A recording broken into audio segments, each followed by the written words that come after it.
Hasta la chancla de la abuela le tiraron al Mencho. Helicópteros, más de 100 hombres y algunas herramientas secretas fue lo que usó el Harfuch para por fin de una buena vez acabar con el reinado del Mencho. Pero ¿cómo lo consiguió? Quédate hasta el final del video y descúbrelo. Para comprender cómo y por qué estalló este conflicto, es necesario remontarse a los orígenes de ambas figuras, su ascenso y los eventos que marcaron el punto de quiebre entre ellos. Omar García Harfuch proviene de una familia con una arraigada tradición en seguridad y política, hijo del exsecretario de Seguridad de Guerrero, Javier García Panigua, y nieto del general Marcelino García Barragán. Su destino parecía trazado desde el inicio. Desde sus primeros años en las fuerzas de seguridad, destacó por su disciplina, enfoque estratégico y capacidad para operar con discreción en la lucha contra el narcotráfico. Su trayectoria lo llevó a formar parte de la extinta Policía Federal y posteriormente a dirigir la Agencia de Investigación Criminal AIC, donde se consolidó como un enemigo declarado del crimen organizado. Mientras tanto, en otro rincón del país, Nemesio Ceguera Cervantes, alias El Mencho, ascendía en el mundo del narcotráfico. Originario de Michoacán, su historia estuvo marcada por la pobreza, su paso por Estados Unidos, donde fue arrestado por tráfico de drogas, y su regreso a México para forjar su propio imperio criminal. Con la fragmentación del cártel de Sinaloa y la caída de los Valencia, vio la oportunidad de consolidar una nueva organización, dando origen al CJNG, un cártel caracterizado por su brutalidad y su expansión acelerada mediante tácticas militares. Desde sus inicios, el CJNG se distinguió por su extrema violencia. Ejecutaban a sus rivales de manera despiadada, imponían su dominio territorial por la fuerza y operaban sofisticadas redes de tráfico de drogas sintéticas, especialmente fentanilo y metanfetamina. Bajo el liderazgo de El Mencho, la organización extendió su control a estados clave como Jalisco, Michoacán, Guanajuato y Veracruz. Sin embargo, su rápido crecimiento atrajo la atención del gobierno, que comenzó a considerarlo una de las mayores amenazas para la estabilidad del país. Fue en este contexto donde el camino de Harfuch y el CJNG se cruzó. Desde su tiempo en la Policía Federal, el funcionario estuvo involucrado en diversos operativos contra el cártel, pero la confrontación se intensificó cuando asumió la titularidad de la Secretaría de Seguridad Ciudadana de la Ciudad de México en 2019. Con el respaldo de la entonces jefa de gobierno Claudia Sheinbaum y la plena confianza del presidente Andrés Manuel López Obrador, Harfuch se convirtió en el rostro de la lucha contra la delincuencia organizada en la capital, lo que lo puso en la mira de los grupos criminales más poderosos. Aunque el CJNG no tenía en la Ciudad de México la misma presencia que en otros estados, utilizaba la capital como un punto estratégico para el lavado de dinero, distribución de drogas y tráfico de armas. Sin embargo, los operativos de seguridad comenzaron a debilitar su estructura en la metrópoli. Bajo el mando de Harfuch se desmantelaron células del cártel en alcaldías como Tláhuac, Iztapalapa y Gustavo A. Madero, afectando su operatividad y golpeando sus finanzas. Uno de los mayores impactos fue la captura de operadores financieros y sicarios en la capital, un golpe que representó una afrenta directa para El Mencho. Dentro del CJNG, las reglas eran claras. Cualquier agresión debía ser respondida con violencia. No era la primera vez que el líder criminal ordenaba ataques contra funcionarios del gobierno, pero la decisión de eliminar a Harfuch fue una declaración de guerra abierta contra las fuerzas de seguridad. La mañana del 26 de junio de 2020, en Lomas de Chapultepec, una de las zonas más exclusivas de la Ciudad de México, el CJNG llevó a cabo su ataque más audaz. A las 6:30 am, un comando de sicarios armados con rifles Barrett calibre 50 y granadas emboscó la camioneta blindada en la que viajaba Harfuch. El ataque fue brutal. Más de 400 disparos fueron dirigidos contra el vehículo en un intento de asesinar al secretario de Seguridad. Sin embargo, gracias a la resistencia del blindaje y la rápida respuesta de su equipo de escoltas, Harfuch sobrevivió, aunque resultó herido con 3 impactos de bala. En el atentado murieron 2 policías y una joven que se encontraba en el lugar. El ataque conmocionó al país. Nunca antes un cártel había intentado asesinar a un alto funcionario de seguridad en la Ciudad de México con un operativo de tal magnitud. La respuesta del gobierno fue inmediata. Se desplegaron operativos para capturar a los responsables, y en pocas horas fueron detenidos 19 sicarios, quienes confesaron haber recibido órdenes directas del CJNG. Sin embargo, el mensaje era innegable. El Mencho había cruzado una línea. Desde el atentado, la confrontación entre el CJNG y las fuerzas de seguridad alcanzó niveles inéditos. La Secretaría de Seguridad Ciudadana intensificó sus operativos en la capital, desmantelando más células del cártel y asegurando cargamentos de drogas y armas. Pero la batalla no se limitó a la Ciudad de México. A nivel nacional, las fuerzas federales reforzaron operativos en Jalisco, Michoacán y Guanajuato, estados donde el CJNG mantenía su hegemonía. Las capturas de operadores clave se volvieron más frecuentes, y con cada golpe al cártel, la organización respondía con nuevos ataques y represalias. El atentado contra Harfuch marcó un antes y un después en la lucha contra el narcotráfico en México. No solo evidenció la capacidad operativa del CJNG para desafiar abiertamente al Estado, sino que convirtió a Harfuch en un símbolo de resistencia contra el crimen organizado. La guerra continuó con detenciones, operativos y enfrentamientos, pero lo que quedó claro tras aquel 26 de junio fue que el CJNG no solo había intentado eliminar a un hombre, había desafiado al gobierno mismo, desatando una persecución que, años después, aún sigue abierta. ¿Hasta dónde puede escalar una guerra como esta? La madrugada aún envolvía las montañas de la Sierra del Tigre cuando el rugido de los rotores rompió el silencio. 3 helicópteros artillados, escoltados por equipos tácticos de élite, avanzaban hacia uno de los bastiones más impenetrables del crimen organizado en México. En el epicentro de la operación estaba Omar García Harfuch, el hombre que había sobrevivido al atentado más brutal jamás perpetrado contra un funcionario de seguridad en la Ciudad de México. Para él, esta misión no era solo un golpe más, era el asalto definitivo contra la estructura de terror que el cártel Jalisco Nueva Generación CJNG había consolidado. Y en el corazón de esa red, un solo objetivo: Nemesio Ceguera Cervantes, alias El Mencho. Desde el fallido atentado contra Harfuch en 2020, la guerra entre el gobierno y el CJNG escaló a niveles sin precedentes. Mientras las fuerzas de seguridad intensificaban sus operativos en todo el país, el cártel respondía con bloqueos, emboscadas y ataques directos contra militares, policías y la Guardia Nacional. El Mencho, hasta entonces intocable, se mantenía oculto en un búnker diseñado para resistir cualquier incursión. Pero esta vez Harfuch, con más poder y respaldo que nunca, no estaba dispuesto a dejarlo escapar. El operativo, planeado durante meses en absoluto secreto, se basó en inteligencia de alto nivel, interceptaciones de comunicaciones encriptadas y testimonios clave. El refugio del líder criminal no era una simple casa de seguridad. Se trataba de un complejo fortificado con muros reforzados, túneles de escape y vigilancia constante. El Mencho jamás pasaba más de 2 noches en el mismo lugar, por lo que la ventana de oportunidad era mínima. No había margen de error. El ataque comenzó a las 3:45 de la mañana, cuando los helicópteros descendieron en formación. Los reflectores rasgaron la penumbra, revelando las siluetas de los sicarios apostados en los puntos de vigilancia. Antes de que pudieran activar la alerta general, un Black Hawk artillado lanzó una ráfaga precisa, eliminando a los francotiradores en cuestión de segundos. Simultáneamente, 2 helicópteros de asalto desplegaron comandos especiales del Ejército y la Marina en los puntos estratégicos del perímetro.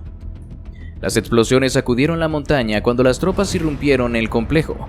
Usando granadas de aturdimiento, drones de reconocimiento y visión nocturna, aseguraron los accesos principales. La resistencia fue feroz. El CJNG no era un enemigo común. Entre sus filas había exmilitares, mercenarios extranjeros y sicarios con entrenamiento en combate urbano y guerrilla. Pero esta vez la sorpresa y la táctica jugaban a favor del gobierno. Las ráfagas de fuego iluminaron los pasillos mientras los comandos avanzaban por los corredores blindados del búnker. El CJNG había instalado un sofisticado sistema de defensa, torretas automáticas, trampas explosivas y un sistema de comunicación subterráneo para coordinar la respuesta. Sin embargo, los equipos de guerra electrónica bloquearon todas las señales, dejando a El Mencho incomunicado y sin posibilidad de pedir refuerzos. Su única opción era pelear o rendirse. En el interior del complejo, el caos reinaba. Sicarios intentaban organizar una defensa desesperada, pero el factor sorpresa había desarticulado su reacción. Algunos buscaron escapar por los túneles, pero estos ya habían sido sellados con explosivos. Cada habitación era asegurada con cargas detonantes, cada rincón barrido por las unidades tácticas. En el centro del búnker, una sala blindada servía como el refugio final del líder del CJNG. Estaba rodeado por un puñado de hombres leales, dispuestos a morir con él si era necesario. Cuando los comandos llegaron a la última puerta, La orden fue clara: capturarlo vivo si era posible, pero eliminar la amenaza si no había alternativa. El tiroteo fue brutal. El eco de las detonaciones rebotaba en las paredes reforzadas mientras las tropas rompían la última línea de defensa. El Mencho sabía que no había escapatoria. Durante años había sido el hombre más buscado de México y Estados Unidos, siempre un paso adelante a sus perseguidores, pero esta vez el cerco se había cerrado. Los últimos disparos resonaron en la habitación blindada. El silencio que siguió marcó el final de una era. En el consuelo, rodeado de casquillos y sangre, yacía Nemesio Ceguera Cervantes. El fantasma del narcotráfico había caído. ¿Será el fin del Mencho? ¿La muerte es castigo suficiente para un hombre como él? El ambiente en el penal era una mezcla de tensión y anticipación. No era un traslado común, no eran prisioneros comunes, eran los restos del cártel Jalisco Nueva Generación. Los hombres que hasta hacía poco dominaban el mundo del narcotráfico con violencia, con dinero y con una red de corrupción que les había permitido operar impunemente. Pero ahora, tras la caída de su líder y el brutal operativo que los había llevado a la derrota, no eran más que prisioneros esposados, desarmados y completamente vulnerables. Y los guardias del penal, aquellos que durante años habían temido la influencia del CJNG en las cárceles, ahora tenían la oportunidad de cobrarse cada golpe, cada amenaza, cada acto de terror que el cártel había impuesto sobre el país. Desde el momento en que los convoyes llegaron al penal de máxima seguridad, el aire se volvió denso. La escolta militar que los había traído desde la base aérea de la Ciudad de México había cumplido su trabajo: entregar a los prisioneros vivos. Pero dentro del penal el control lo tenían los custodios, y estos no estaban dispuestos a tratar a los hombres del CJNG con ningún tipo de respeto. Apenas bajaron el transporte, los golpes comenzaron. No había cámaras que captaran lo que sucedía en ese pasillo de concreto que conducía al interior de la prisión, o si las había, nadie iba a revisar esas grabaciones. ¡Al suelo, perros!, gritó un guardia antes de soltar un golpe con su tolete contra la espalda de uno de los sicarios. El hombre, esposado y con la cabeza cubierta con una capucha negra, cayó de rodillas sin poder resistirse. Apenas se tambaleó para intentar levantarse cuando otro golpe le impactó en las costillas, sacándole el aire. No había órdenes claras, no había ningún protocolo que impidiera lo que estaba sucediendo. Los guardias no se detendrían, no ahora que tenían el control absoluto. El CJNG, el cártel que durante años había ejecutado policías, secuestrado agentes de seguridad y colgado cuerpos de puentes como advertencia, ahora estaba reducido a un grupo de hombres impotentes, y los carceleros querían asegurarse de que lo entendieran. Uno a uno fueron arrastrados hacia el patio de ingreso, donde los hicieron arrodillarse en fila. Las botas de los custodios aplastaban sus espaldas, los jalaban del cabello, los escupían en la cara. ¿Dónde están sus rifles ahora, cabrones?, murmuró uno de los oficiales antes de estampar la cabeza de un prisionero contra el suelo. El sonido del impacto resonó en la fría madrugada, pero nadie se inmutó. No hubo súplicas, no hubo gritos de auxilio. Sabían que cualquier intento de resistirse solo haría que el castigo fuera peor. Mientras tanto, a cientos de kilómetros de distancia, Nemesio Ceguera Cervantes, el Mencho, era trasladado bajo un operativo completamente distinto. Gravemente herido tras el asalto al búnker donde fue capturado, su cuerpo necesitaba atención médica urgente. Un convoy blindado lo escoltaba desde el hangar militar hasta un hospital de alta seguridad. A pesar de todo su poder, de todos sus años como el hombre más buscado de México, ahora estaba en una camilla, con tubos insertados en su cuerpo y los ojos nublados por el dolor y la sedación. Su rostro, alguna vez temido por miles, ahora estaba cubierto de vendas y moretones. Sus costillas estaban fracturadas, su pierna había sido impactada por esquinas de explosión, y su brazo derecho apenas podía moverse. El hospital había sido asegurado con un nivel de vigilancia sin precedentes. Nadie podía entrar sin pasar por al menos 3 controles de seguridad. Decenas de soldados rodeaban el edificio, mientras que francotiradores se apostaban en los techos cercanos. Era un despliegue de seguridad digno de un jefe de estado, pero no para protegerlo, sino para asegurarse de que nadie intentara rescatarlo. Porque aunque el Mencho estaba derrotado, sus aliados aún no se habían rendido. Sabían que un solo movimiento podría cambiar las cosas, que aún había quienes estarían dispuestos a intentar sacarlo de allí, sin importar el costo. Pero el gobierno no iba a permitirlo. En su camilla, apenas consciente, el Mencho sentía el peso de su propio cuerpo como si estuviera hundiéndose en una fosa. Su mente divagaba entre la realidad y el letargo de los analgésicos. Sabía que su tiempo se estaba acabando. No importaba si sobrevivía a sus heridas. No importaba si los médicos lograban estabilizarlo. Su reinado había terminado. Ya no había más llamadas por satélite para coordinar envíos de droga. Ya no había más reuniones en casas seguras con sus sicarios de confianza. Ahora su única realidad era el dolor, la soledad y la certeza de que nunca volvería a ser libre. De vuelta en el penal, los prisioneros eran arrastrados uno a uno hacia las celdas de aislamiento. Cada paso era acompañado de una nueva humillación. Patadas en las piernas, golpes en la nuca, insultos susurrados al oído.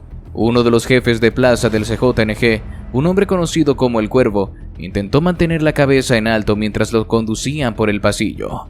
Pero un golpe seco en la mandíbula lo derribó de inmediato.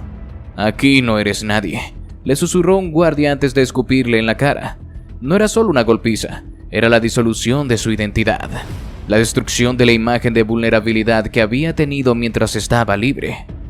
Las celdas eran pequeñas, apenas un rectángulo de concreto con una cama metálica y un inodoro oxidado. Pero antes de ser encerrados, los hicieron pasar por una última bienvenida. Los desnudaron en el pasillo, los obligaron a mantenerse de pie mientras los guardias se reían y les daban empujones. Uno de ellos, un hombre corpulento con un tatuaje de la Policía Federal en el brazo, tomó un balde de agua helada y lo vació sobre las cabezas de los prisioneros.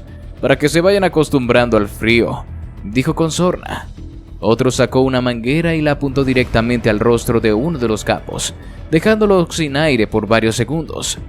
No hubo palabras de aliento, no hubo miradas de comprensión, solo desprecio, solo un deseo absoluto de hacerles pagar por todo el sufrimiento que habían causado en las calles. Cada uno de los custodios tenía una historia. Un compañero asesinado por el cártel, una familia amenazada, una ciudad convertida en una zona de guerra por la violencia del CJNG. Y ahora finalmente podían devolver algo de ese dolor. Las luces del penal se apagaron cuando el último prisionero fue encerrado. Afuera los soldados mantenían la vigilancia, sabiendo que el CJNG aún tenía aliados fuera de esas paredes. Pero dentro, en la oscuridad de las celdas, los hombres que una vez se creyeron intocables ahora eran solo sombras, figuras rotas que apenas respiraban después de la brutalidad con la que fueron recibidos. Mientras tanto, en el hospital, el Mencho abrió los ojos apenas unos segundos. Sintió el frío del aire acondicionado, el peso de las vendas en su cuerpo, los tubos en su piel. ¿Será que el Mencho podrá salvar su vida? A cada lado, soldados con el rostro cubierto y rifles listos permanecían inmóviles, vigilando cada entrada, cada sombra, cada respiro. En ese momento el edificio entero no era más que una fortaleza temporal, un punto de tránsito entre la captura y el destino final de Nemesio Ceguera Cervantes, el Mencho. El líder del cártel Jalisco Nueva Generación había sido el hombre más temido de México durante más de una década. Ahora estaba reducido a una sombra de sí mismo, postrado en una camilla, vendado, sedado, y con la mirada vacía de un hombre que sabía que ya no tenía ningún poder. Y Harfuch había venido a asegurarse de que lo supiera. Empujó la puerta con calma, dejando que su silueta se dibujara en la tenue luz del cuarto. Dentro, un zumbido constante de máquinas monitoreaba las señales vitales del narcotraficante. Ese hombre que hasta hacía apenas unos días era inalcanzable, el arquitecto de una violencia que había bañado en sangre ciudades enteras. Ahora reducido a un cuerpo maltrecho cubierto de cables y vendas, apenas podía girar la cabeza cuando la puerta se cerró tras la figura del secretario de seguridad. «Así que este es el gran Mencho», murmuró Harfuch con una sonrisa helada mientras avanzaba hacia la cama. El hombre que tenía todo un país arrodillado de miedo, el que pensó que nunca lo atraparíamos, el que mandó más de 20 hombres a matarme en plena Ciudad de México. El líder criminal no respondió. Su respiración era pesada. Cada inhalación parecía costarle un esfuerzo descomunal. Sus ojos enrojecidos y hundidos se clavaron en el techo, como si su mente intentara aferrarse a la última pizca de dignidad que le quedaba. Pero Harfuch no había venido a ofrecerle paz.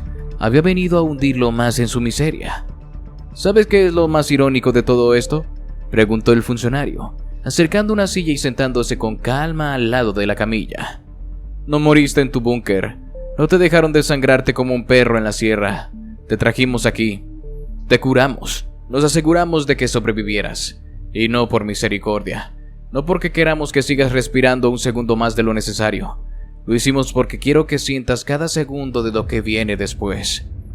Harfuch se inclinó, apoyando los codos en sus rodillas, su mirada fija en el rostro del narcotraficante. Vas a desear que te hubiéramos dejado morir ahí mismo. Vas a desear que uno de esos sicarios tuyos te hubiera volado la cabeza antes de que llegáramos. Porque lo que te espera es peor que la muerte. El mencho cerró los ojos por un segundo, como si intentara ignorarlo, como si su mente quisiera escapar del infierno en el que ahora estaba atrapado. Pero Harfuch no se lo iba a permitir. ¿Te acuerdas de los jueces que mataste? ¿Los políticos que desaparecieron? ¿Las familias enteras que fueron ejecutadas solo porque alguien en tu cártel decidió que era conveniente? ¿Las casas de seguridad donde encerrabas a la gente hasta que morían de hambre o tortura? ¿Te acuerdas de las madres que encontraron a sus hijos en fosas porque a ti te pareció que eran un problema? Yo sí, cada uno de ellos. Y por eso me aseguré de que el lugar al que vas a ir sea lo peor que hayas visto en tu vida. Se puso de pie, caminando lentamente alrededor de la cama, observando el cuerpo destrozado del hombre que alguna vez manejó un imperio de terror. Te vamos a meter en una celda tan pequeña que no vas a poder ni estirar las piernas.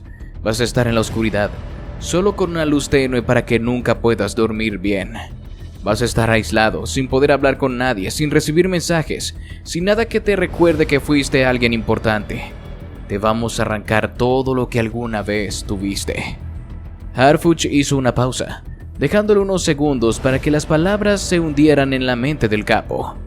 Nunca más vas a ver la luz del sol. El aire en la habitación se hizo pesado, denso, como si la realidad se cerrara sobre la figura del mencho, con el peso de una sentencia inquebrantable. Su piel sudorosa, la respiración entrecortada, el sonido de las máquinas que monitoreaban en su cuerpo, todo era un recordatorio de su fragilidad, de lo inevitable. Durante años había sido un fantasma, un líder en las sombras, intocable. Ahora estaba trabajando en el mundo de los vivos, pero reducido a nada. Voy a estar en primera fila cuando te metan en esa celda, continuó Harfuch con una frialdad que no necesitaba ser forzada. Voy a ver cómo te quitan la última pizca de poder que te queda. Y lo mejor de todo es que lo vas a ver venir. No va a ser rápido, no va a ser inmediato. Vas a tener tiempo de pensar en todo lo que perdiste. Por primera vez en la conversación, el mencho movió ligeramente los labios. Apenas un gesto, un intento de decirle algo. Pero la voz no le salió. Su cuerpo estaba demasiado debilitado. Su voluntad demasiado rota. No había amenazas que hacer. No había órdenes que dar. La guerra había terminado. Y él había perdido. Harfuch lo observó por un momento, su mirada sin una pizca de compasión. Cuando entres ahí, cuando la puerta se cierre, cuando el silencio sea lo único que te acompañe, quiero que recuerdes esto. El miedo que alguna vez causaste, el terror que sembraste, ya no existe. Nadie te teme, nadie te sigue. Eres solo un viejo acabado, esperando morir en la oscuridad. Se giró hacia la puerta sin esperar respuesta, porque sabía que no la habría. Caminó con la misma calma con la que había entrado, dejando a los soldados en la entrada con instrucciones silenciosas. Cuando la puerta se cerró tras él, el mencho se quedó solo en la habitación, con sus heridas, su respiración pesada y la certeza absoluta de que todo había terminado. Y así llegamos al final de este video. Si te gustó, te invito a que nos des tu me gusta para seguir haciendo más videos como este. Además de que no olvides suscribirte y activar la campanita de notificaciones para que no te pierdas ninguno de nuestros nuevos videos. Te deseo un gran día. Hasta la próxima.